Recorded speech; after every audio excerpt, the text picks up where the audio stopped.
So, hello and welcome to Mother Mary's monthly message for June of 2019. So today is the 6th of June. So as many of you know, each month I do a monthly message and it's always on the corresponding day to the month. So last month it was 5/5, this is 6/6, the next one will be 7/7. For any of you that are hearing it sort of secondhand because you're not able to be on the call, please know that I'll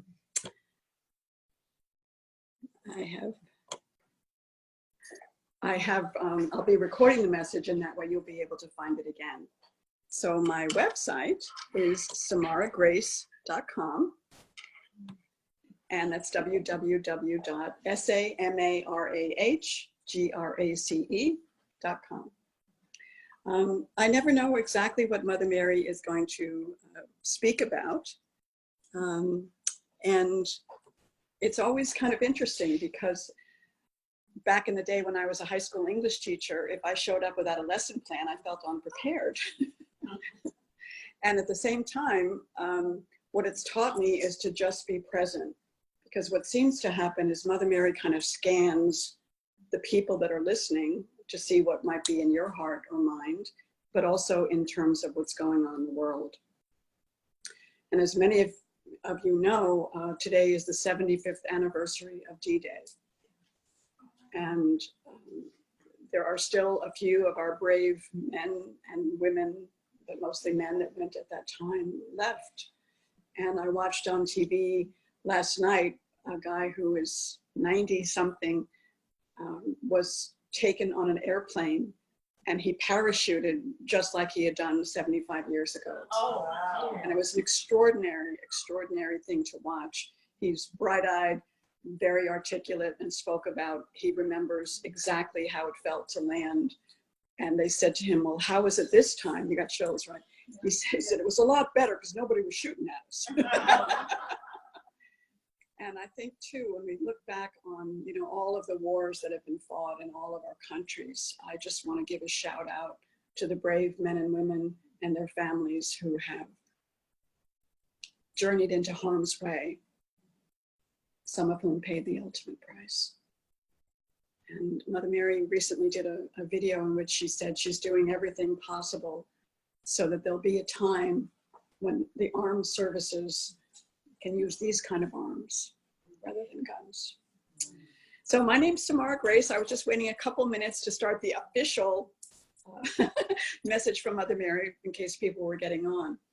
But what I want you all to know is that no matter what time you listen to it, there's an energy of community and an energy of love that I hope you feel.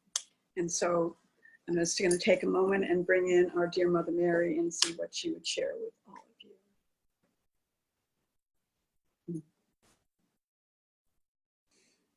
Well, good afternoon to all of you, or whatever time it is in your world. And I think today's message is all about legacy.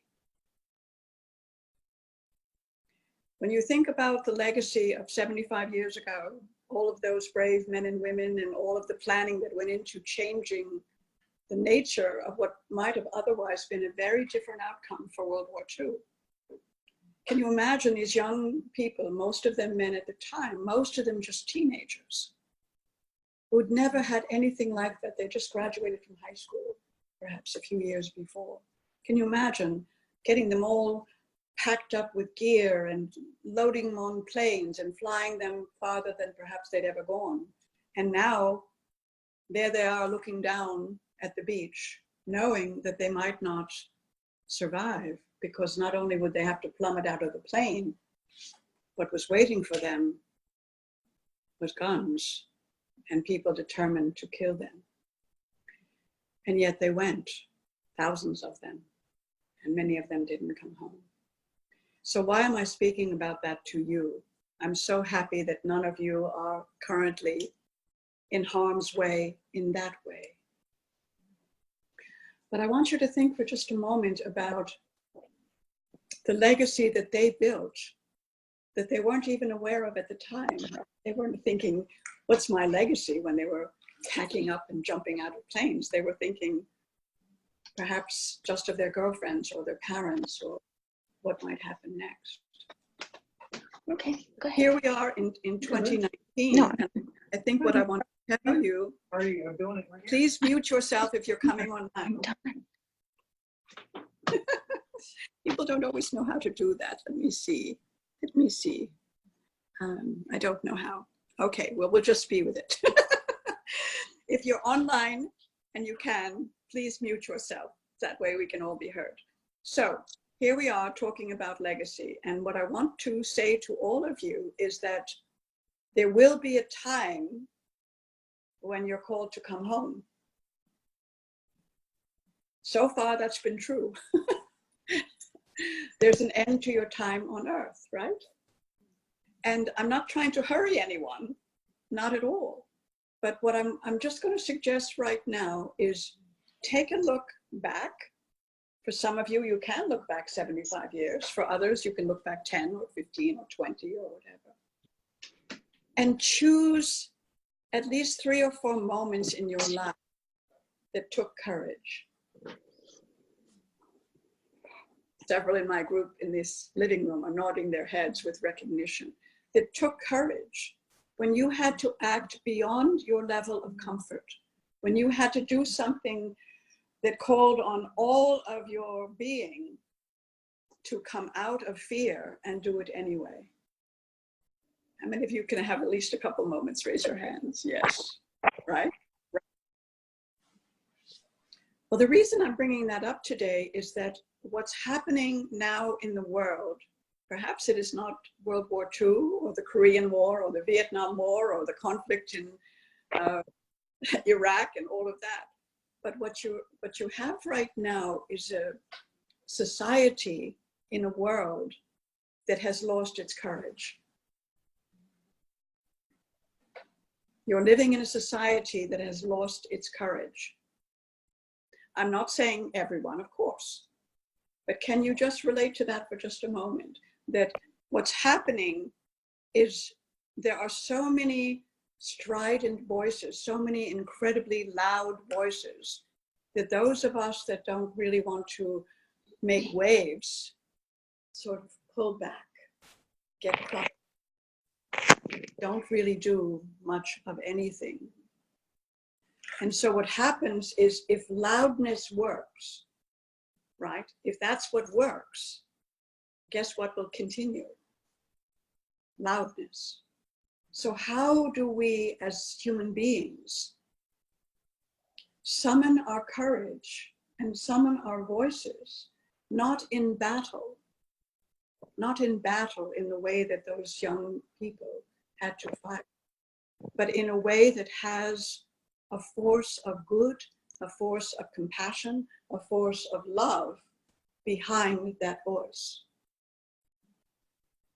One of the simplest phrases that I think captures what I'm talking about is "not on my watch." And again, I'll go back to those wonderful soldiers. If it was their turn to stand guard, no matter how sleepy they were, no matter how exhausted from all that was happening they were, no matter how much they would much rather just lie down and go to sleep or be home, they took their post and said, "Not on my watch." That's an extraordinary act of courage, just walking and looking and watching, knowing that they were responsible not only for that person that they are, but for all their buddies that could get a little sleep because they were standing guard. And so what I'm talking about today is it's really time to understand that before you leave, whenever, we're hoping it's years and years from now for all of you, but whenever that is, that not only do you have the moments you thought of today, the courageous moments that you look back in your life, but you kind of say, okay, there's still a lot of life in the old girl or the old guy or the young girl or the young guy. And so what am I going to do in the years still yet to come? What do I want my legacy to be? What does it mean to me to say "not on my watch" when I see some sort of abuse, or I see something that is polluting the planet, or, you know, all the many challenges which I know you're already familiar with. Because the reality is, you know, life on Earth has been here quite a long time. And each of your lives, however long, whether it's 150 years, is still a blink in Earth history. And then you come back home, and then we see what you want to do next, and we send you back. So why wait for the second or third or 45th time, you know, to do what you feel called to do? Why not have that energy of courage to say, I want to take a trip. I want to visit every national monument before I go. And while I'm there, I'm going to be a blessing and thank the earth for all of the gifts that are there. God bless you. So it's understanding that in this time, to sit back and do nothing, to have resignation be your way of being, robs you of so much, of your humanity, of your divinity, of your contribution, of your light, of your love. Don't sit back and do nothing. And we're not in any way suggesting that you need to go up against that which you don't like, because whenever you do that, now you have even more pummeling and resistance. But innovation comes from taking action toward what you really would like to see. So if you love the beauty of our natural environment, some of you don't want to go up against the polluters, and we understand that. But what if you went to a national park or a beautiful park and began to take pictures and started sharing them in, whether it's social media or in other ways, and saying, look at the beauty. Because what happens, every transmission carries an energetic signature, right? Every transmission carries an energetic signature. So if you've just taken a beautiful picture of a tree or a flower or a deer and a doe and her baby, right? And you've shared that, again, in whatever way you're comfortable with, what you're doing is, in a way, interrupting the field that is so full of vitriol and hatred and bigotry, right? There's so much of that. So by sharing the alternative, by sharing something beautiful, what you are really doing is creating a new kind of wave. Here comes the kitty. Bibi agrees with everything we're saying. So again, as a person of light, as a kitty of light, what we're saying today is that it's very, very vital to recognize that in your life, you have X amount of energy, right? However much that is. But believe it or not, you become more energized when you are acting in your own behalf for what you believe in. Because if you think about resignation, it's a stultifying energy that stops your life force, right? Oh, everything's too much. I'll sit here.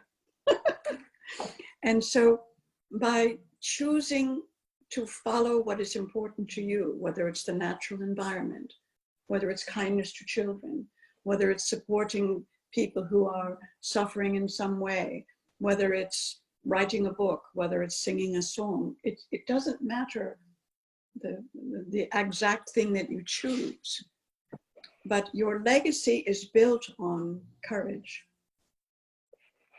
If you think about that for just a moment, your legacy is built on courage. It's the courage to be compassionate and the commitment to live the light that you are. So courage, compassion, commitment. And the fourth part of that, of course, is choice. what is my choice in this situation? And so again, we don't need more warfare. Wouldn't you all agree? We don't need more warfare. But what we do need is more light. So by shedding light and holding light on that which is important to you, that which you find beneficial, that which you love, it's an antidote for all of the other information that would otherwise lead people to feel such resignation and to perhaps even turn to addictive choices, right? If you feel like there's nothing to use your power in, it's very easy then to reach for a drug or a drink or too much food or whatever. So today on D-Day, 75 years ago, brave, brave men and women dropped from the sky to save you, save all of you from what would otherwise have been a rather devastating turn. So today, let's make a promise that 75 years from now, whether you're here or not, there'll be sparkles of light that you left. Maybe you won't be famous. You'll be famous to us. We know everything. So just think about this year. Here we are at the beginning of June. Where would you like to sparkle your light? Where will you share your kindness? How will you lift up someone who is suffering? What tree will you hug? What animal will you love? And in all of that, what's beginning to happen is that you're voting again and again for love over fear, for freedom over domination, for choice over being controlled. And so it's all important. It's all important. And we need all of you. We need all of you, because your light, if you dim it, we lose it. It's always there, but it's your choice to either dim it or brighten it by choosing what is loving for you. So,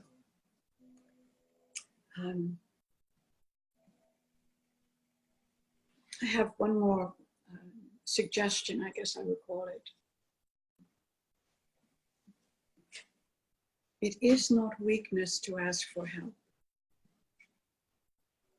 And so for those of you that are listening, either where we are right now or on the call, asking for help is a very courageous act. And we invite you, if that is what's happening for you, to reach out, whether that's to a friend or a family member, whether that's to a hotline, whether that's to a group at your church or synagogue, because none of us can get through it all alone. And I don't want any of you to feel that you're alone in this difficult time. So I don't know if any of you have a question. Let's see. Anyone want to ask a question? Okay. Anyone here in the group that would ask a general question, not a private question? Yes. I'd like to know more about empaths. Empaths. Empaths, do they agree to come in and take on all these energies in order to then recycle? Right, this is a very good question. Why do empaths agree to come in?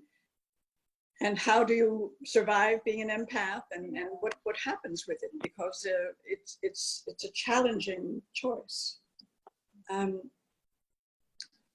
What I want to say about it is, yes, you choose to be an empath. I know, what was I thinking?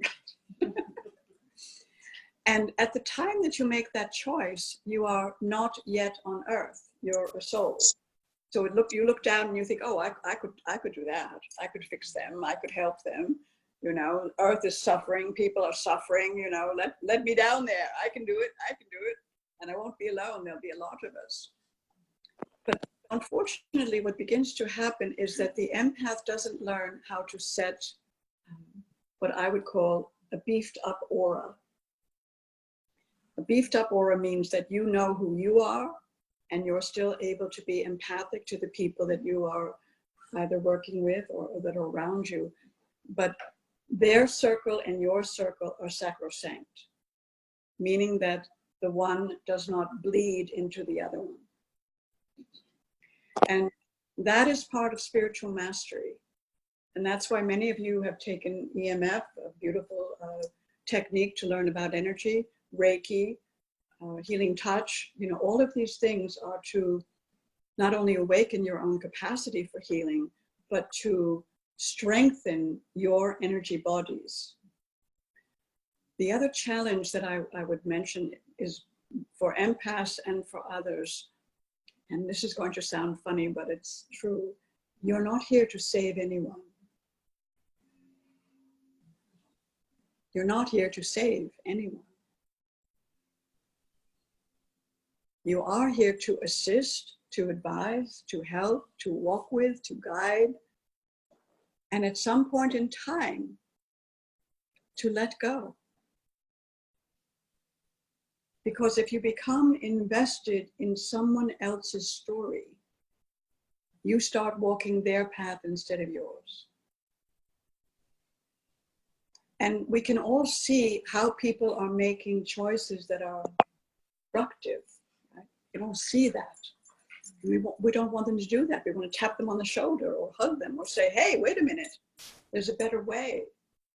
And I'm saying, yes, talk to them, suggest things, bring them to an AA meeting if that's appropriate, right?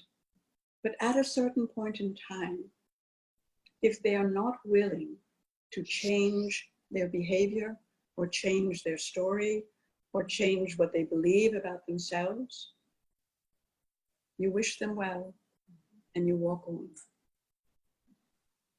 And that's hard.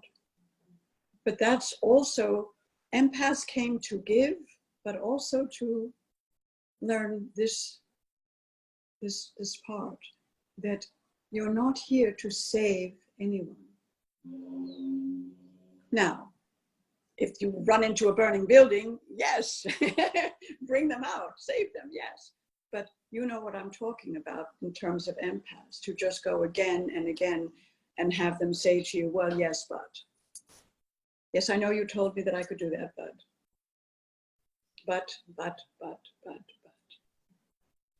And so at a certain point in time, what begins to happen, and you can feel this as an empath, it's like someone has plugged into your energy and you're being drained. And so what that means is you've now moved into a land that psychologists call codependency. You're all invested in making them better.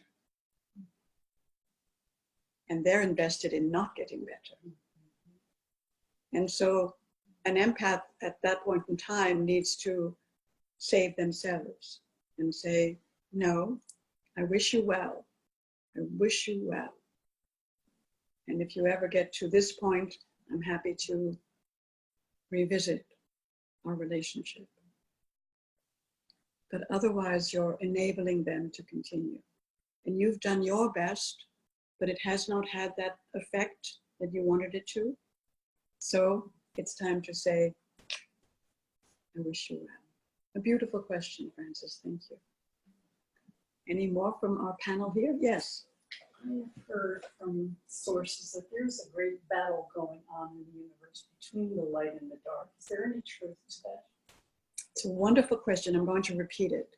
And that was that you've heard that there's a battle going on between the light and the dark, and is there any truth to that?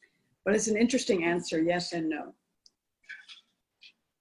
From the God point of view, there is only light.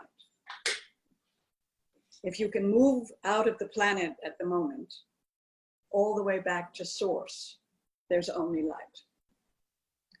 On the earth, there is duality. There is black and white, negative and positive, right? All of that.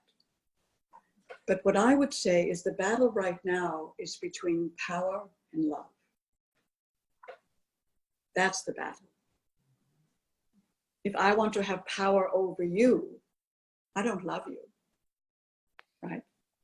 I just want to enslave you, make you compliant, take your money, take your resources, banish you, take your children and put them in gangs, right? All of these things are about power.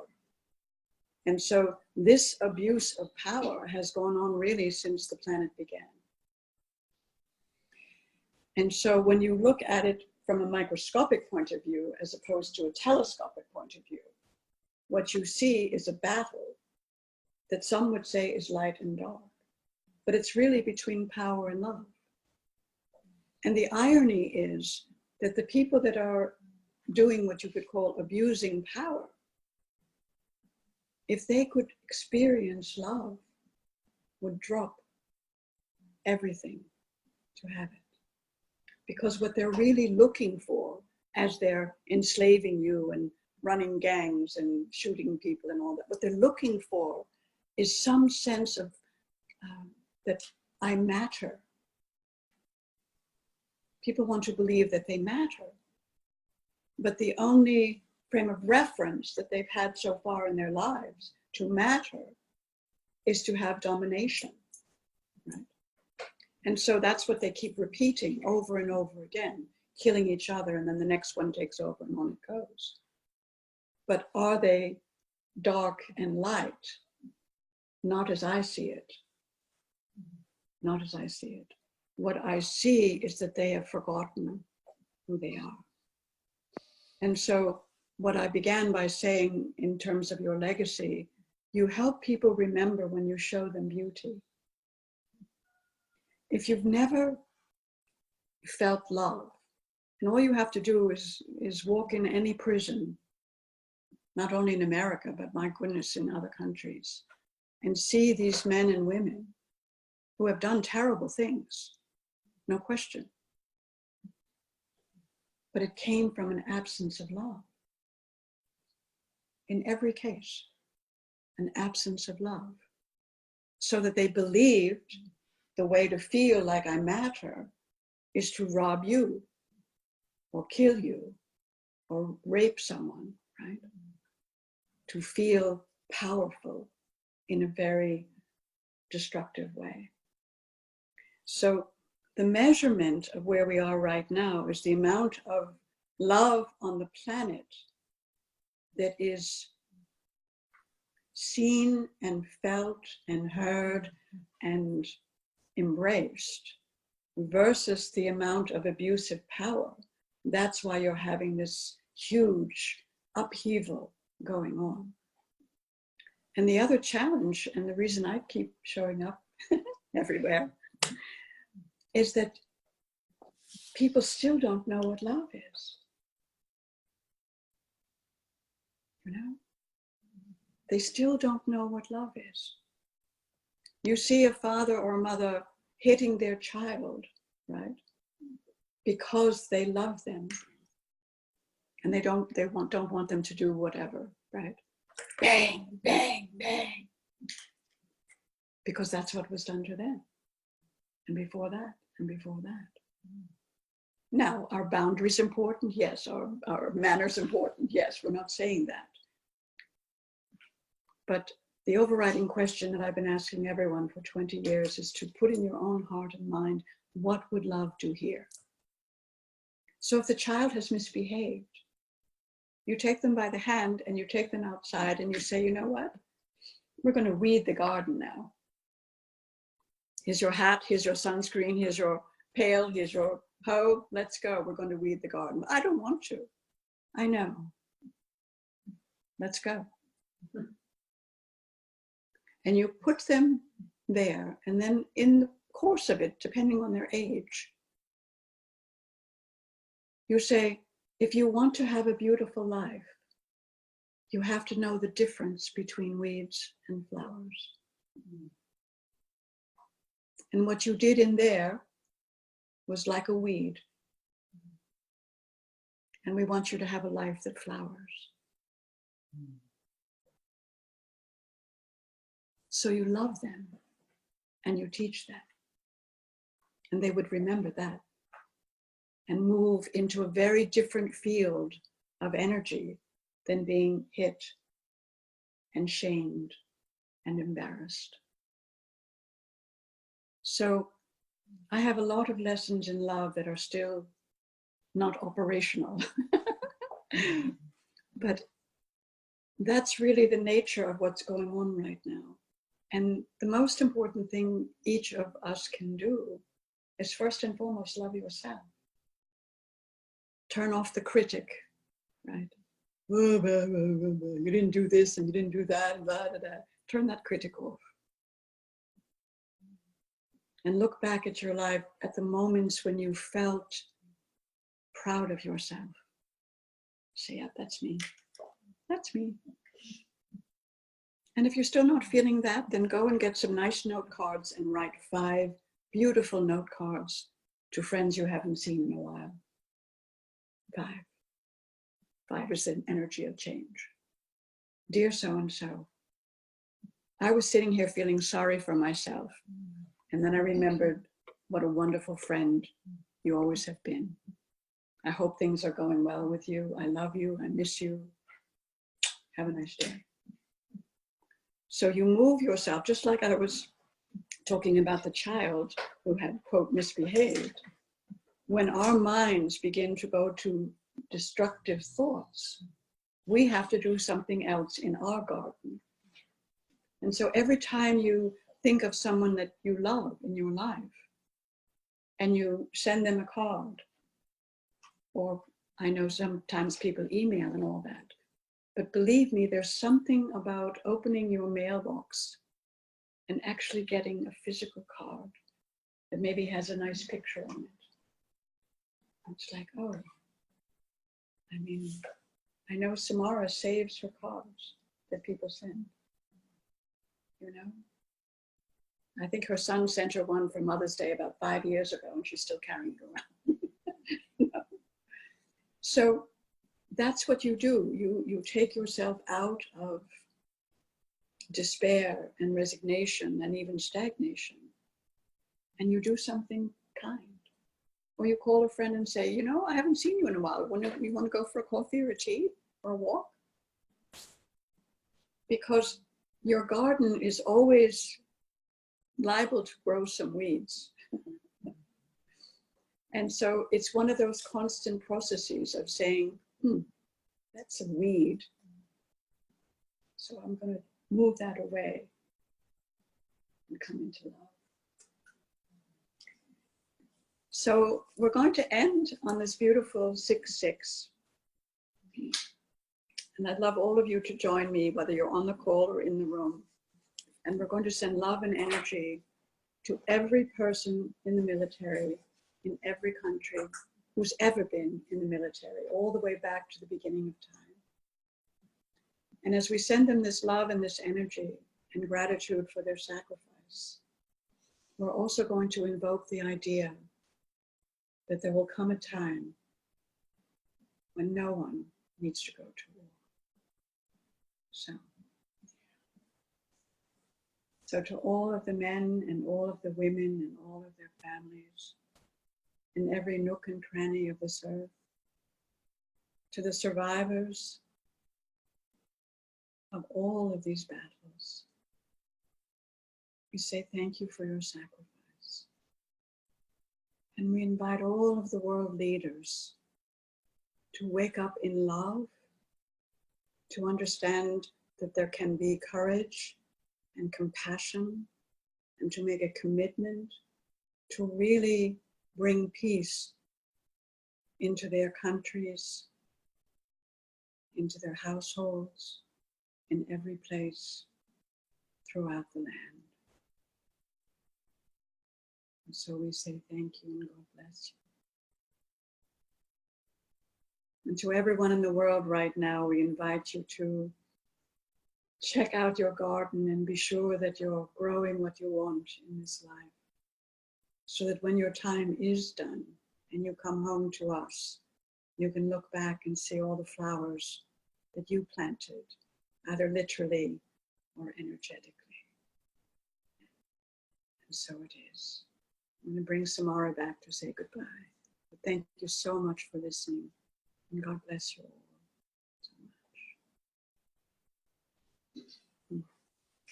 Well, this is Samara, and I'm back, and I want to say again thank you to everyone who joined us either today or on another day. And I love you all so much, and let's just keep loving each other night and day, planting flowers, and letting love be the new currency that everyone really, really wants to have in their lives. So, God bless and goodbye.